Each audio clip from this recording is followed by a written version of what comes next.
মসজিদ থেকে বের হওয়ার সুন্নতসমূহ। মসজিদ থেকে বের হওয়ার 5টি সুন্নত। 1 নম্বর হলো মসজিদ থেকে বের হওয়ার সময় বিসমিল্লাহ পড়া, মুসনাদে আহমদের 26,473 নম্বর হাদিস।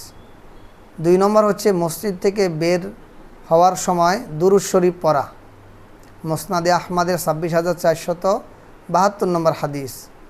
3 নম্বর হচ্ছে মসজিদ থেকে বের হওয়ার দোয়া পড়া, আল্লাহুম্মা ইন্নী আসআলুকা মিন ফাদলিক। এই 3টি একসাথে এভাবে বলা যায়, বিসমিল্লাহি ওয়াসসালাতু ওয়াসসালামু আলা রাসূলিল্লাহ, আল্লাহুম্মা ইন্নী আসআলুকা মিন ফাদলিক।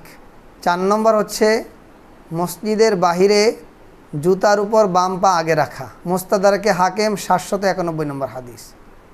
5 নম্বর হচ্ছে ডান পায়ের জুতা আগে পরিধান করা, বুখারী শরীফ 5855 নম্বর হাদিস। আল্লাহ রাব্বুল আলামিন আমাদেরকে মসজিদ থেকে বের হওয়া সুন্নাহসমূহ আমল করার তৌফিক দান করেন, আমিন।